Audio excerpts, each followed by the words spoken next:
kasih di dalam Tuhan. Terima kasih untuk Pak Imam, Bu Astri yang meminta saya membawakan kebenaran firman di tempat ini untuk menyampaikan kabar baik.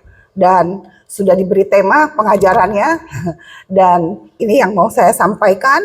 Dan sebelumnya kita berdoa, walaupun tadi sudah berdoa, supaya saya yang yakin dengan doa yang kita doakan gitu. Karena ini sesinya berbeda. Oke, mari kita sepakat sehati berdoa. Bapak, kami mau ucap syukur.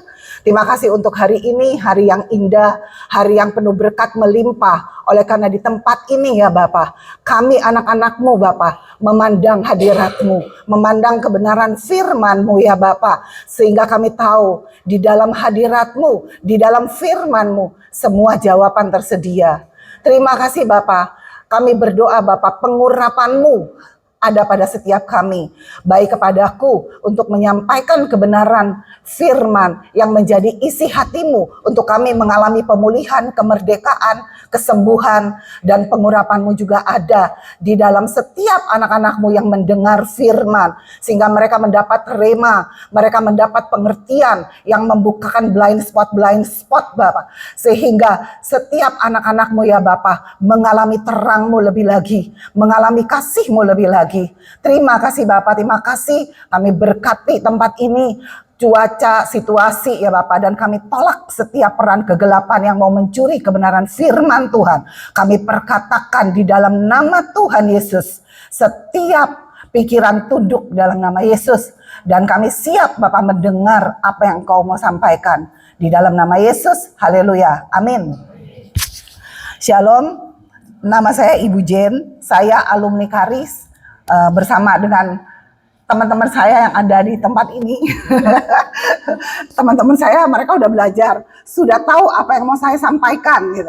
Tetapi saya fokus kepada anak-anak yang ada di tempat ini yang sedang rehabilitasi ya. Dan terutama di sini adalah yang terkena atau terikat dengan narkoba ya. Saya mau menyampaikan di dalam Tuhan ya ada pengharapan. Ya kan? Di dalam Tuhan Anda berharga. Ya kan ya? Dan Tuhan punya rencana yang terbaik. Ya kan? Dan bagi Tuhan tidak ada yang mustahil. Saya mau bersaksi sedikit ya. Dulu saya pun pernah mengalami yang saudara alami. Saya nggak tahu parahnya saudara seperti apa, tapi saya dulu mengalami sampai suara kematian. Di mana suara-suara itu selalu datang. Mati kamu, mati kamu. Saya pernah mengalami depresi yang luar biasa akibat daripada yang seperti saudara alami. Tetapi saya mau yang memberitahukan kepada saudara, di dalam Tuhan ada kemerdekaan. Di dalam Tuhan ada kelepasan. Ya, jadi berpengharapan sama Tuhan. Ya, semua rencana yang baik yang Tuhan janjikan kepada kita semua, juga kepada saudara-saudara yang sedang direhab, ya kan? Semua yang baik itu akan mendatangi kita, asal kita mau percaya. Ya, dan untuk mempercayai firman, kita harus belajar firman. Dan di tempat ini, ya saudara-saudara mau duduk diam, belajar, saudara akan mengalami kelepasan, saudara akan mengalami kemerdekaan, ya. Dan semua trauma-trauma dari yang namanya narkoba dan semua trauma-trauma apapun, ya kan, asal kita bertekun di dalam firman, kita akan mengalami kemerdekaan yang luar biasa. Ya, saya bisa menceritakan hal ini karena saya dulu sangat ya dipengaruhi, dikuasai oleh trauma. Karena kebanyakan orang-orang yang narkoba itu, mereka itu yang saya tahu ya, keinginan kadang untuk kembali ke dunia yang lama, godaan-godaan, lalu spirit-spirit ketakutan itu sangat menyiksa. Ya, tetapi di dalam Tuhan, di dalam firman, semua saudara bisa dibebaskan dan dilepaskan.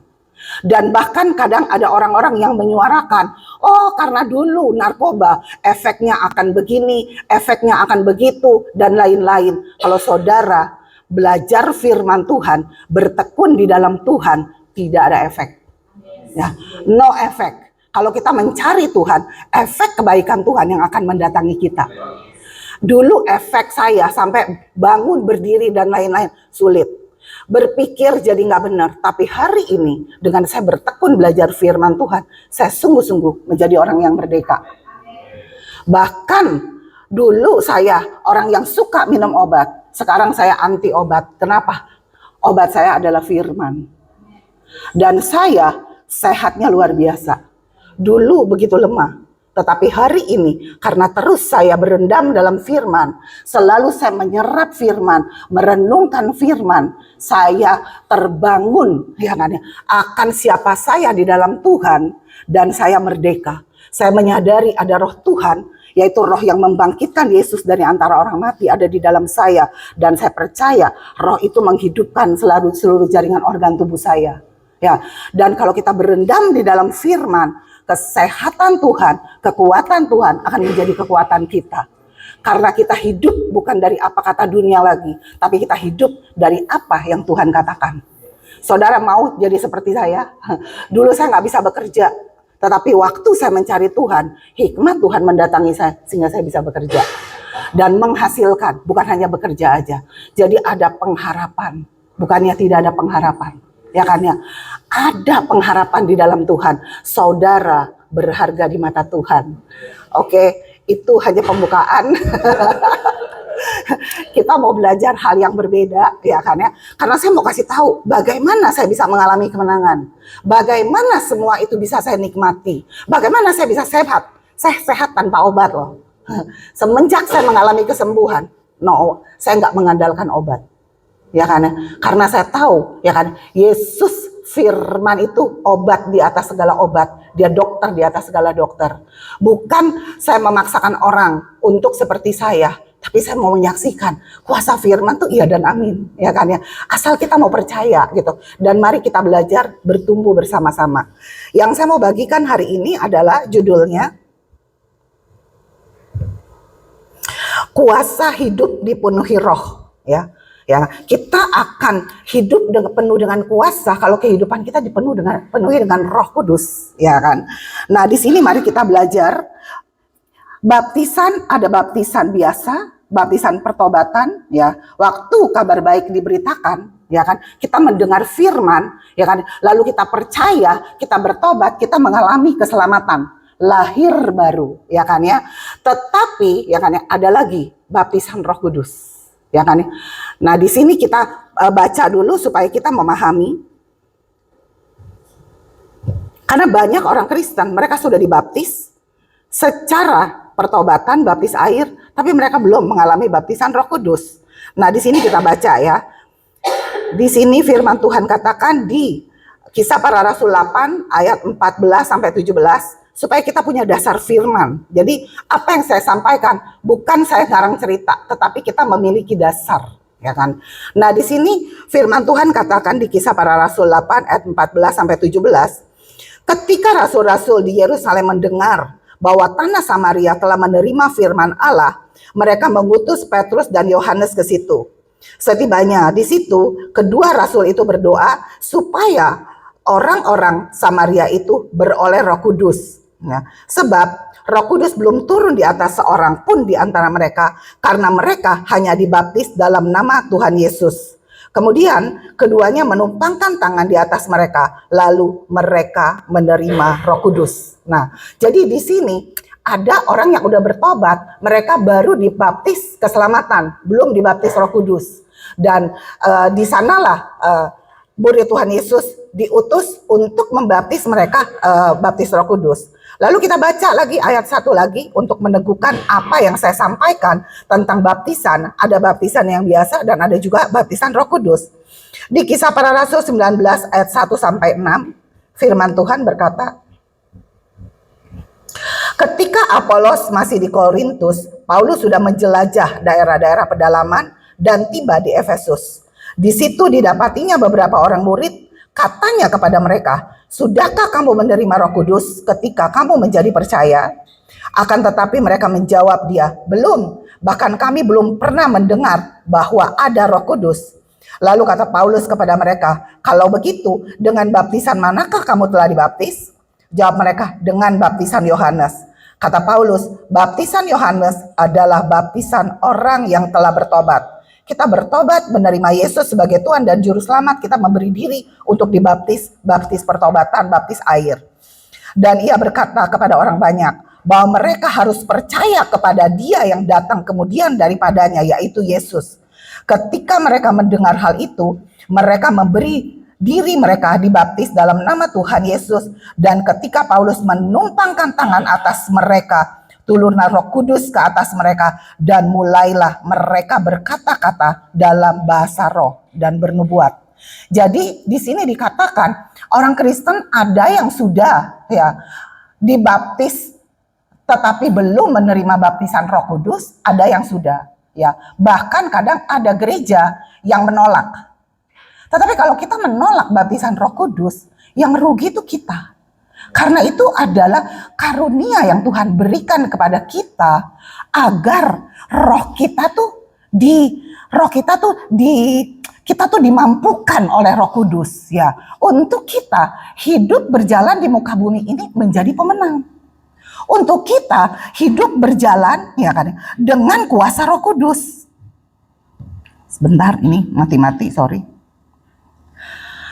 Jadi di sini baptisan Roh Kudus itu disertai dengan tanda berkata-kata dengan bahasa roh, bahasa yang lain, Jadi bahasa baptisan Roh Kudus kita harus terus meminta agar kita mendapatkan kata-kata ilahi dari Tuhan untuk kita menerima baptisan itu dan kita mengalirkan kata-kata ilahi yang dari Tuhan.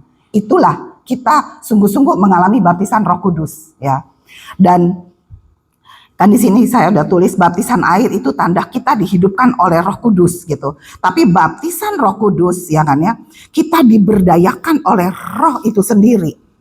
Karena kita nggak punya kemampuan untuk menaklukkan daging kita tanpa kita direndam, dikuasai oleh Roh itu, karena Roh Kuduslah yang akan memampukan kita menaklukkan penyakit, menaklukkan kelemahan-kelemahan kita, menaklukkan kedagingan kita, menaklukkan pikiran-pikiran kita yang lama, sehingga menjadi benih pikiran-pikiran yang baru. Tadi sudah disampaikan Pak Levran, kita taruh pikiran-pikiran firman dan bersama Roh Kudus kita menolak semua pikiran-pikiran yang lama, pikiran yang gagal, pikiran yang tidak berdaya.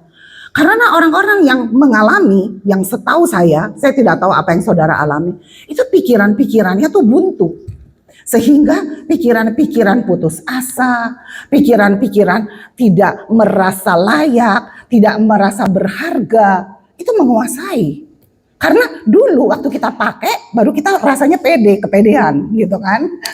Pedenya bukan pede lagi, pede banget. Benar nggak yang pernah ngalamin Tetapi begitu efek daripada obat itu hilang, kita menjadi orang yang paling minder dan penakut. Dan kebanyakan dari orang-orang yang kena dengan spirit-spirit narkoba yang halusinasi itu, mereka dipenuhi dengan ketakutan. Dulu saya pernah mengalami hal itu. Hidup saya penuh ketakutan. Dan bahkan bukan hanya takut, bayang-bayang maut, suara-suara maut, itu ngikutin saya setiap hari. Dan itu sangat menderita. Kenapa? Setan mau tarik lagi saya ke sana. Makanya lu minum. Ntar kan lu kalau minum kan lu enak lagi gitu kan. Tetapi puji nama Tuhan. Waktu saya mengalami baptisan Roh Kudus, kekuatannya Tuhan, kemampuannya Tuhan memampukan saya menaklukkan keinginan untuk kembali, menaklukkan pikiran-pikiran negatif, menaklukkan pikiran-pikiran ketakutan. Karena pikiran kita mengandung spirit, mengandung roh, Sehingga waktu saya membaca, Tuhan tidak memberi kepada saya roh ketakutan, tapi roh yang membangkitkan kekuatan, kasih dan ketertiban, Saya mulai disadarkan, Dan saya mulai aktifkan Roh Kudus. Karena saya sudah menerima baptisan Roh Kudus, dengan mudah saya mulai mendeklarasikan sembari berbahasa roh. Kuramata karalama sekaralata kaya nama santa. Tuhan tidak memberikan kepadaku roh ketakutan, tapi roh yang membangkitkan kekuatan, kasih dan ketertiban, Dan saya mulai menolak semua spirit-spirit ketakutan. Aku tolak dalam nama Yesus.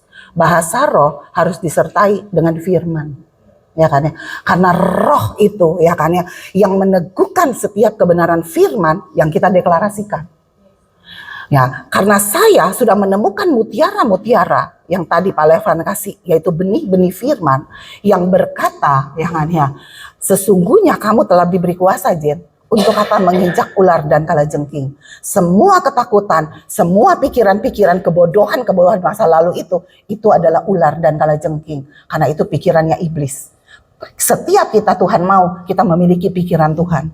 Karena pikiran Tuhan, pikiran yang diberkati. Ya kan?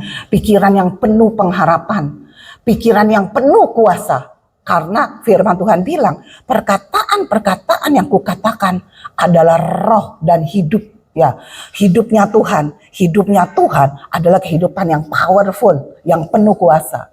Begitu saya mengerti hal-hal itu, saya berbahasa roh.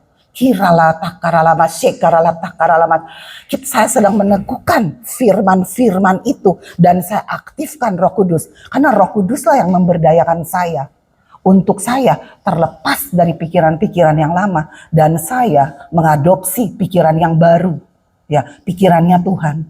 Disitulah saya mengalami kemenangan demi kemenangan. Karena ketakutan yang luar biasa pada saat itu menghantui saya. Bahkan saya disangka orang sudah begini.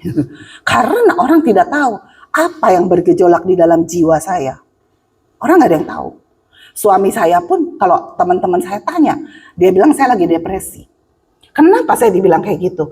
Orang datang ke rumah saya aja, saya bisa naik ke kamar yang atas, saya tengok gitu loh. Setan tuh bisa bilang gini, itu polisi mau nangkep kamu gitu loh. Saya langsung shaking, kaki dingin, tangan dingin, jantung debar-debar, penuh ketakutan. Saya bisa ngumpet di lemari. Bagaimana saya nggak dibilang orang depresi? Ya kan? Tetapi saya sadar gitu loh, bukan saya nggak sadar. Jadi kalau orang bilang saya depresi, saya kesel gitu loh. Tapi orang melihat tingkah laku saya aneh. Dan saya melakukannya karena penuh dengan suara. Penuh di jiwa saya dengan ya, semua suara-suara iblis. Tapi puji nama Tuhan. Ya, begitu saya menemukan setiap kebenaran firman, lalu saya mulai terus mendeklarasikan, ya, saya benar-benar hidup penuh dengan kuasa. Inilah judul doanya, tema kita, ya, hidup yang penuh kuasa, ya, dengan Roh Kudus, yaitu dengan berbahasa roh. Berbahasa roh itu penting sekali buat kita semua. Ya, saya bisa mengalami kemenangan dan bahkan saya bisa menanti waktu tubuh saya masih penuh dengan simptom, ya kan, simptom yang sakit di sini, sakit di situ, bahkan mau bangun dari tempat tidur harus cari posisi, mau jalan juga mesti pelan-pelan, berdiri baru berjalan. Tapi sekarang saya mau turun lembah, naik gunung, saya bisa. Nah, karena apa, ya kan ya? Karena saya membiarkan diri saya dikuasai firman dan roh, ya kan? Dan terus saya mendeklarasikan roh Tuhan yang ada di dalamku adalah roh yang membangkitkan Yesus dari antara orang mati.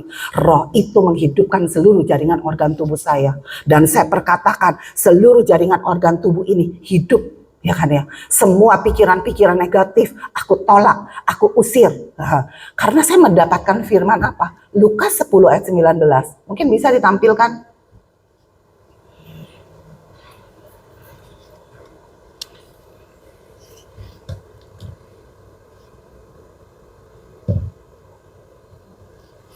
Lukas 10 ya, di sini firman Tuhan bilang, sesungguhnya ya kan ya, kamu telah diberi kuasa gitu. Jen, kalau kita memiliki hubungan dengan Tuhan, ya kan ya, Tuhan selalu memberi pengertian kepada setiap kebenaran firman, ya kan. Jadi kita akan mudah mengerti. Pada saat kapan? Waktu saya mengalami baptisan Roh Kudus. Itu dengan mudah, ya kan? Hikmat Tuhan itu mendatangi saya, mengalir dengan sendirinya. Sehingga waktu saya membaca firman, selalu datang pengertian. Ya, jadi waktu saya baca ayat ini, seperti Tuhan tuh bicara gini, aku telah memberi kamu kuasa, Jen, untuk menginjak ular dan kalajengking, dan kuasa untuk menahan kekuatan musuh, sehingga gak ada yang bisa membahayakan kamu. Wow, gitu. Saya setiap dapat firman, itu rasanya ada suatu ledakan di dalam hati saya. Dan di situ saya mulai, saya mendeklarasikan dengan juga berbahasa roh. Karena Roh Kuduslah yang akan memampukan kita untuk kita bisa menghidupi firman ini. Makanya pentingnya kita berdoa di dalam Roh. Karena Rohlah yang menolong kita untuk keluhan-keluhan yang tidak terucapkan. Ya, Roh Kuduslah, ya kan ya. Dan ada ayat lain mengatakan waktu kita berbahasa roh, kita minta juga supaya kita dikasih pengertian, baik orang lain yang sedang berbahasa roh ataupun kita. Maksudnya, ya kan, waktu kita berbahasa roh, kan waktu kita lagi menghadapi masalah, kadang kita nggak ngerti mau bikinnya apa. Tapi waktu kita berbahasa roh, kiralah bataka ya nama sekara lama takara lama kura basekara lama bataka. Lalu tiba-tiba timbul hikmat. Oh, ayat ini muncul. Tiba-tiba pengertian ayat tertentu yang dulunya kita nggak ngerti, muncul pengertian. Dan pada waktu pengertian datang, wow, kita berbahasa roh lagi. Kita teguhkan setiap pengertian-pengertian yang membuka blind spot kita. Itulah saya mengalami hidup yang dengan kuasa Roh Kudus yang membuat saya bisa seperti hari ini. Seperti ini. Hari ini usia saya 61 tahun ini. Waktu saya mencari Tuhan, waktu saya bilang saya kena narkoba, itu umur 30 tahun saya berhenti. Gitu. Tetapi dulu waktu berhenti dalam keadaan lemah, ya terinjak-injak oleh iblis, tapi puji nama Tuhan. Sekarang usia saya mau 61 tahun, saya sehat luar biasa. Karena apa? Saya membiarkan, ya kan ya, saya mengaktifkan Roh Kudus bekerja dalam hidup saya untuk saya terus mengalami kemenangan dan kemenangan. Bahkan dulu saya nggak bisa bekerja, mengandalkan suami, apalagi mabok-mabok, mana bisa orang mabok kerja. Orang mabok bisanya berhayal, gitu kan. Tetapi puji nama Tuhan, semenjak saya mengalami kelepasan, Tuhan kasih hikmat yang lebih lagi. Itulah peran Roh Kudus dalam hidup kita. Dan kita bisa hidup, ya kan ya, yang semua Tuhan janjikan. Firman Tuhan berkata begini, iblis datang untuk mencuri, membunuh, membinasakan. Oh, dulu gue mau dibunuh, mau dibinasakan sama si iblis nih, pakai narkoba, ya kan? Tetapi firman Tuhan bilang, ya kan, aku datang untuk memberi kamu hidup kelimpahan. Ya kan? Saya selalu membawa firman sama Tuhan, disertai dengan urapan Roh Kudus. Jadi saya bilang, Tuhan, ini janjimu loh. Engkau datang supaya aku hidup berkelimpahan. Waktu saya menemukan ayat itu, saya masih dalam tekanan. Ya kan ya, kalau pakai duit, ya kan ya, dikasih duitnya tuh mesti dicatat sama suami. Ya kan ya, tertekan gitu loh. Ini kok hidupnya gini banget gitu loh, lebih dari pembantu. Semua mesti dicatat. Kalau pembantu salah nggak begitu dimarahin, kalau kita salah bisa dimarahin gitu kan ya. Jadi saya merasa, Tuhan ini ayatmu kayak gini gitu loh. Saya nggak mau hidup kayak gini. Janjimu, ya kan ya, firmanmu berkata, engkau udah datang dalam hidupku, supaya aku hidup dalam kelimpahan. Pada waktu itu saya masih bodoh, lugu, ya kan. Tetapi waktu ayat firman Tuhan mendatangi saya, itu adalah benih, ya kan, yang akan membawa terobosan dalam hidup saya. Dan puji nama Tuhan, ya kan, hari lepas hari, ya kan, saya mengalami banyak hal yang saya tidak mengerti awalnya, tetapi pada akhirnya saya mengerti, oh ini tuntunan Tuhan, ini jalan berkatnya Tuhan. Firman Tuhan berkata, Dia, ya kan ya, mau mengajarkan kepada kita jalan kehidupan, ya kan ya. Jalan kehidupan itu artinya kesembuhan, jalan kehidupan itu artinya damai sejahtera, jalan kehidupan itu artinya berkat melimpah juga, gitu loh. Jadi kalau saudara mungkin sepertinya sekarang nggak bisa apa-apa, bodoh, besok nggak ngerti mau bikin apa, nanti kalau udah selesai rehat nih gue mesti gimana? Kita punya Tuhan. Ya, kalau dulu saya, ya kan, bisa mengalami pemulihan, saudara pun bisa mengalami pemulihan. Nah, makanya saat ini saya membagikan firman, mari kita hidup dengan kuasa Roh Kudus. Ya kan? Dengan gimana caranya? Minta dibaptis Roh Kudus. Karena Roh Kudus adalah Roh Allah yang memberdayakan kita. Ya kan? Memampukan kita. Ya kan ya, memampukan kita untuk menjadi penakluk, ya kan ya. Karena tadi kan udah dibilang kan, sesungguhnya aku telah memberi kuasa kepadamu untuk menginjak ular dan kalajengking. Nah, kok cepat banget 5 menit lagi. baru juga 1/10. Nah, jadi di sini mari kita baca Kisah Rasul 1 ayat 8. Saya kalau disuruh ngomong 3 jam juga bisa loh. Siapa yang mau lanjut boleh. Kisah 1 ayat 8 di sini dikatakan, tetapi kamu akan menerima kuasa kalau Roh Kudus turun ke atas kamu, dan kamu akan menjadi saksiku di Yerusalem, di seluruh Yudea dan Samaria, dan sampai ke ujung bumi. Di sini dikatakan ya kan ya, kalau Roh Kudus turun atas saudara dan saya, ya kan ya, kamu akan menjadi saksi. Menjadi saksi apa sih? Ya kan ya, menjadi saksi kita mengalami kuasa itu sendiri. Kita mengalami bagaimana kita menggunakan kuasa Allah yang ada di dalam kita berhasil. Ya kan ya, kita menjadi saksi kesembuhan tubuh kita. Kita menjadi saksi, saya bodoh kok jadi cerdas gitu loh. Kita menjadi saksi, dulu kita orang pembawa kekacauan gitu loh, tapi kita sekarang menjadi orang yang membawa damai, ya kan? Nah, di sini bilang menjadi saksi di Yerusalem ya, di keluarga ya, Yudea sama dia sampai ke ujung bumi. Tapi di sini intinya apa? Kita yang ada menerima kuasa yang ada untuk menjadi saksi, untuk menyatakan Tuhan itu baik, untuk menyatakan kuasa Tuhan iya dan amin, untuk menyatakan kita bisa hidup di bumi seperti di surga tanpa narkoba. Karena narkoba itu kan khayalan ya kan, high-nya kayaknya kita ada di awan-awan gitu loh, asik gitu kan ya, obatnya hilang, stres gitu loh, nyari lagi gitu kan, terus kayak gitu loh. Itu diperbudak oleh si jahat. Dan kita kehidupan yang gak ada kemajuan, yang ada kemerosotan, ya kan ya. Oleh sebab itu mari saudara-saudara bangkit, ya kan ya. Di sini sebenarnya ada tema-tema yang lain di mana kita di sini kenapa kita perlu dibaptis Roh Kudus, ya kan ya. Ya kan, karena Roh Kudus lah yang memberdayakan kita untuk hidup mengalami kemenangan. Terus di sini yang mau saya lanjutin adalah cara menerima Roh Kudus. Cuman gak ada waktu ya. Hah? Tadi katanya 5. Oh, oke. Nah, di sini saya percepat aja ya. Manfaat hidup ya kan ya berbahasa roh ya, yaitu di sini. Nah, ini kok jadi salah ya. Wait. Kirain cuma 5 menit.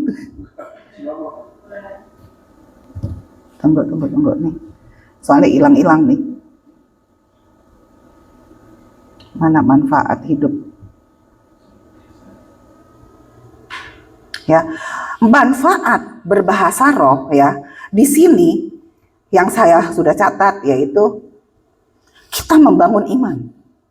Ya, kita membangun iman lewat berbahasa roh. Mungkin bisa ditayangkan di 1 Korintus 14 ayat 4.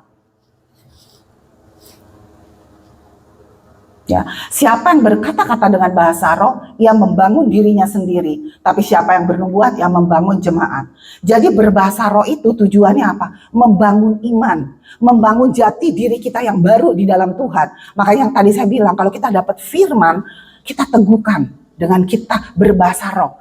Agar ya kan ya, roh itu benar-benar memampukan kita karena kita punya keyakinan di situ, ya kan? Makanya di sini dikatakan berbahasa roh membangun diri kita, ya, membangun iman kita. Nah, firman Tuhan katakan ya, iman kita akan mengalahkan dunia. Jadi ya kan, problem kehidupan kita ya kan ya, mau sakit penyakit, kekacauan atau apapun, kita hanya bisa kalahkan dengan iman. Dan berbahasa roh itu ya kan ya, manfaatnya adalah membangun iman kita. Seperti yang tadi saya bilang, saya dapat firman, saya berbahasa roh agar saya tuh terbangun ya kan ya, jati diri saya yang baru. Ya, yang Tuhan bilang saya lebih daripada pemenang, saya punya kuasa, ya kan ya. Saya roh ketakutan bukan dari Tuhan. Lalu saya memberdayakan setiap ya otoritas yang Tuhan berikan kepada saya. Lalu disitulah saya mengalami kemenangan karena saya membangun iman saya lewat saya berbahasa roh.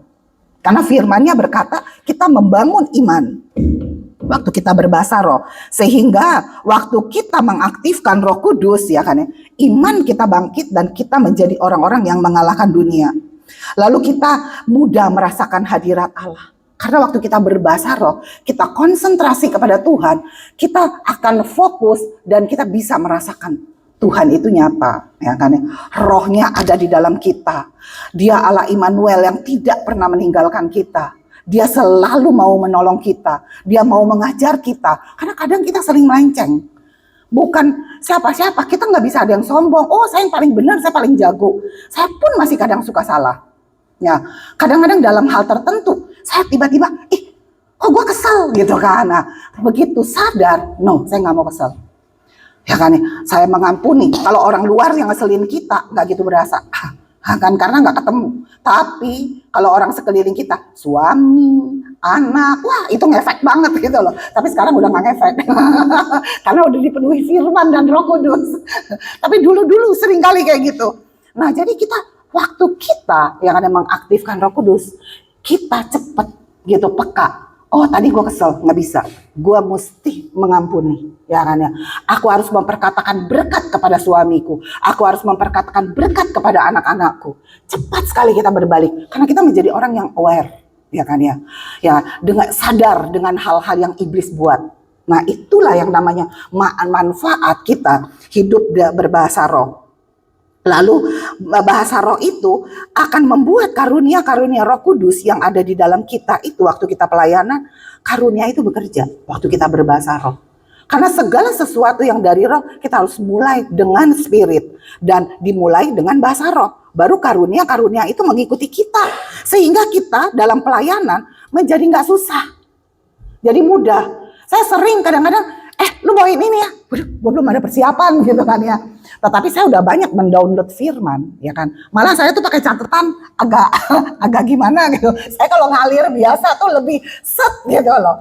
Tetapi saya juga mau gitu loh. Karena ngajar, saya harus pakai catatan supaya nggak melenceng. Atau, Pak, saya bilang sama Pak Irwan, Pak, saya tuh suka bablas gitu loh. Gak apa-apa Bu, saya juga dulu gitu katanya. Kasih poin aja supaya kalau udah sadar balik gitu kan. Jadi saya mulai bikin poin-poin supaya saya nggak melenceng. Nah, itulah manfaat hidup yang ada mengaktifkan Roh Kudus, ya kan? Dan bagaimana kita mau menerima baptisan Roh Kudus, ya kan? Bagaimana cara kita menerima Roh Kudus? Di sini firman Tuhan katakan, kita minta. Kalau kita nggak minta, ya kan? Baptisan itu tidak akan pernah mendatangi kita. Karena minta itu tandanya kita punya kerinduan, kita punya kemauan, artinya kita membuka diri, ya. Kita membuka, mau, ya. Jadi kuncinya didahului dengan respon kita, waktu kita mengerti itu penuh dengan manfaat dan ini jelas ada di firman, bukan hanya perkataan kata saya. Dan waktu kita minta, ya kan ya, firman Tuhan katakan, kita tayangkan ayat ini, Lukas 11 ayat 13.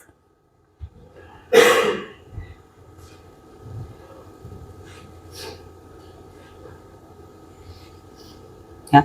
Jadi, jika kamu yang jahat tahu memberi pemberian yang baik kepada anak-anakmu, apalagi Bapamu yang di sorga, ia akan memberikan Roh Kudus kepada mereka yang meminta. Jadi kita minta, pokoknya kalau kita nggak minta, nggak bakalan dapet. Ya kan? Dan bagaimana caranya? Nah, di sini ayat firman ini berkata seperti ini. Kisah Para Rasul 2 ayat 4, tolong ditayangkan. Maka penuhlah mereka dengan Roh Kudus, lalu mereka mulai berkata-kata dalam bahasa-bahasa lain seperti yang diberikan oleh Roh itu kepada mereka untuk mengatakannya. Jadi, siapa yang harus berkata-kata waktu didoakan? Ayo, siapa yang berkata-kata? Di sini firmannya berkata seperti itu. Nah, ya. Lalu mereka mulai berkata-kata dalam bahasa-bahasa lain seperti yang diberikan oleh Roh itu kepada mereka. Jadi yang berkata-kata siapa? Kita. Nah, jadi kitalah yang berkata-kata. Kita dibaptis Roh Kudus bukan kita jadi pingsan, bukan jadi nggak sadar gitu loh.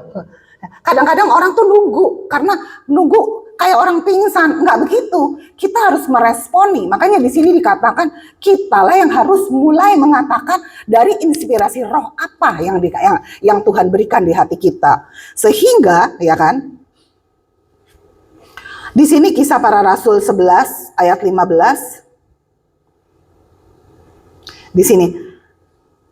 Dan ketika aku mulai berbicara, kata Rasul Paulus, turunlah Roh Kudus ke atas mereka sama seperti dahulu ke atas kita. Orang yang dipenuhi Roh Kudus akan berkata-kata dengan bahasa roh. Ya, jadi ya kalau didoakan untuk menerima baptisan Roh Kudus, ya kan, respon kita, ya kan ya, nggak menunggu, ya kan ya, tetapi mulai mengeluarkan kata-kata yang ada di hati kita, yang diinspirasikan oleh Roh Kudus. Mungkin baru dada atau la, ikut aja, ya kan? Karena waktu firman Tuhan bilang ya, waktu dia mulai berbicara atau mungkin mulai menyembah, ya kan ya, turunlah Roh Kudus. Ya, Roh Kudus akan dengan sendirinya mengalir. Yang menghalangi seringkali adalah pikiran kita. Karena dulu pengalaman saya seperti itu. Karena pikiran gini, benar atau enggak sih? Ini jangan-jangan bukan Roh Kudus gitu loh. Ini jangan-jangan gue ngada-ngada gitu kan. Ini jangan-jangan gue bikin-bikin. No. Ya, kalau saudara minta sama Bapa, lalu saudara fokus kepada Tuhan, kita minta Roh Kudus, dia akan memberikan Roh Kudus. Ya kan? Karena kita sangat-sangat memerlukan karunia Roh Kudus, berbahasa roh, agar kita hidupnya penuh diberdayakan oleh Roh Kudus. Firmannya tuh nggak gamblang. Firmannya itu menjadi firman-firman yang menjadi rema untuk menjadi kekuatan kita agar kita menjadi penakluk, menjadi pemenang. Dan firmannya berkata kita lebih daripada pemenang. Jadi kita nggak boleh dikalahkan oleh apapun. Kalau kita memiliki rema-rema firman Tuhan, ya kita akan menjadi orang yang penuh sukacita. Kenapa? Karena ya kan ya, kita punya pengharapan, kita punya kekuatan dari firman-firman itu gitu. Tapi kalau kita cuma firman itu cuma sekedar lewat ya kan, cuma jadi pengetahuan, apalagi firmannya tidak bisa mengerjakan sesuatu apapun dalam hidup kita. Tetapi yang membuat ya firman itu ngefek, firman itu membawa kesembuhan, firman itu membawa kecerdasan. Waktu kita mendapatkan rema firman dan kita mengaktifkan Roh Kudus yang ada di dalam kita, ya kan? Dengan sendirinya kemenangan demi kemenangan dan kemenangan akan menjadi bagian kita. Seperti tadi saya udah bilang, saudara mau nggak kayak saya yang dulu sakit-sakitan sekarang sehat banget, no obat, ya kan? Saya nggak ngelarang orang minum obat. Tapi saya cuma mau menyampaikan kepada saudara, firman itu bisa menjadi lebih daripada obat apapun efek. Karena makin banyak makan firman, ya kan, kita makin sehat. Tapi kalau obat masih ada porsinya. Nah, kalau kelebihan bisa overdosis. Tapi kalau firman nggak ada overdosis. Makin banyak makan firman, makin tenggelam di dalam firman, kita makin powerful di dalam Tuhan. Apalagi makin sering berbahasa roh, ya. Berbahasa roh sebisa mungkin. Karena waktu kita berbahasa roh, ya, mungkin waktu kita lagi diserang penyakit tubuh kita, ya kan ya. Tetapi kita berpegang sama firman. Waktu kita berbahasa roh, Roh Kudus akan memampukan kita bertahan sampai perwujudan janji Tuhan itu datang. Itu dahsyatnya Roh Kudus, ya kan. Dan kita juga kadang setelah lewat kita bingung, kok bisa ya, gitu kan ya. Kita takjub dengan karya Roh Kudus yang ada di dalam hidup kita. Itulah pentingnya baptisan Roh Kudus, ya kan? Dan setiap kita harus merindukannya. Saya mengalami semua itu setelah saya dibaptis Roh Kudus. Karena dulu kayaknya biasa-biasa aja gitu loh. Tetapi waktu dibaptis Roh Kudus, saya menjadi orang yang haus sama Tuhan gitu. Dan juga jadi orang yang taat, bukan hanya haus. Dan saya menjadi orang yang sungguh-sungguh menjadi saksi, ya kan ya, menjadi saksi di dalam kehidupan anak-anak saya. Mereka lihat bagaimana kuasa Tuhan bekerja di dalam kehidupan saya. Lalu juga saya, setelah saya melayani, saya menjadi saksi buat orang-orang di luar, ya, yang mana kuasa Tuhan itu nyata. Yesus itu hidup, ya kan, janjinya tuh ya dan amin. Dia bilang dia datang supaya kita hidup dalam kelimpahan. Janjinya yang sama juga buat saudara-saudara yang ada di tempat rehab, ya kan, saudara bisa hidup penuh damai sejahtera, sukacita dan kelimpahan. Karena saudara waktu mencari Tuhan, mengaktifkan Roh Kudus, hikmat-hikmat Roh Kudus menguasai saudara. Saudara akan dituntun ke tempat-tempat yang tepat. Saudara akan diberikan bisnis-bisnis yang tepat, ya kan? Dan disitulah, ya kan ya, aliran-aliran berkatnya mendatangi saudara. Dan waktu saudara melihat bagaimana setiap hari puasa itu, ya, penggenapan itu terjadi, hati saudara akan penuh dengan sukacita yang luar biasa. Karena kita berpegang kepada firman yang mana Tuhan yang menjanjikan dia setia. Dan pengharapan di dalam dia tidak sia-sia. Ya kan ya? Tuhan yang menjanjikan firman-firman yang dia berikan kepada kita itu setia. Jadi kalau saudara mau percaya, ini firman gak mungkin gagal. Saya belajar seperti waktu saya lagi mengalami sakit yang luar biasa di tubuh saya. Karena saya gak mengandalkan obat, ya kan ya. Saya cari firman-firman yang meneguhkan lebih lagi, dan lebih lagi. Lalu saya mulai berbahasa roh, ya kan ya. Jadi ada firman yang berkata semua perjanjian Tuhan tidak pernah dihancurkan, Tuhan tidak pernah menggagalkan semua janji-janjinya. Saya perkatakan terus, Tuhan janjimu loh Tuhan, Engkau tidak pernah menghancurkan setiap janji-janjimu. Perjanjian apapun Engkau dengan aku, Engkau enggak pernah gagal. Lalu saya mulai berbahasa roh, kurabatakaralabaseka. Sembari saya bersyukur, Tuhan terima kasih Tuhan, janjimu enggak pernah gagal. Jadi firmanmu berkata, bilur-bilurmu sudah menyembuhkan aku. Itu ya dan amin. Firmanmu berkata, kalau saya berdoa, saya sudah menerima, artinya saya sudah menerima, saya sudah sembuh. Lalu saya mulai ngomong sama tubuh saya, iblis, engkau harus tinggalkan tubuh ini. Ya, tubuh ini bait Allah, bait Roh Kudus, bukan baitmu. Mulai saya perkatakan. Lalu ada lagi ayat yang lain lagi berkata, setiap ada ayat, selalu saya sertai dengan roh, dengan berbahasa roh. Ya, firman-Nya berkata, ya kan ya, waktu Yesus mengusir demamnya mertua Petrus, demamnya pergi. Waktu Yesus mengutuk pohon ara, pohon itu hangus sampai ke akar-akarnya. Nah, di situ Roh Kudus kasih pengertian. Setiap permasalahan dalam hidup kita, bahkan penyakit, itu punya telinga. Ya kan? Makanya firman Tuhan bilang hidup dan mati dikuasai lidah. Siapa suka menggemakan memakan buahnya. Ya kan? Firman Tuhan berkata sesungguhnya Tuhan telah memberi kita kuasa untuk menginjak ular dan kalajengking. Firman-Nya berkata apa yang kamu katakan di hadapanku itu yang aku lakukan. Ya. Jadi betapa powerful setiap perkataan kita. Apalagi disertai dengan kuasa Roh Kudus. Itulah kehidupan yang penuh kuasa. Begitu saya menyadari ya penyakit, masalah, punya telinga, ya kan? Saya bilang begini, iblis, gua buka telinga lo gede-gede. Aku buka lebar-lebar telingamu ya. Dengar firman Tuhan, bilang bilur-bilurnya sudah menyembuhkan aku. Perjanjian Tuhan tidak pernah gagal. Saya bisa bertahan, ya kan ya, menghadapi yang namanya simptom. Ya kan? Sehingga dan pada akhirnya Tuhan yang berjanji itu selalu setia. Kalau dia berjanji nggak bohong. Ya. Janji Tuhan bagaikan perak teruji yang dimurnikan dalam dapur peleburan 7 kali, kata firman Tuhan. Ya. Jadi firman Tuhan tuh nggak mungkin gagal gitu loh. Waktu kita fokus ke sana, ya kan ya, tiba-tiba perwujudan janji Tuhan itu datang. Tiba-tiba kita nyari, kemana tuh yang kemarin saya rasa sakit? Gone, ya kan? Itulah cara saya menggunakan kuasa Roh Kudus untuk hidup, ya kan? Dengan kuasa Roh Kudus mengalami kemenangan demi kemenangan demi kemenangan. Bukan hanya penyakit, tetapi bisnis.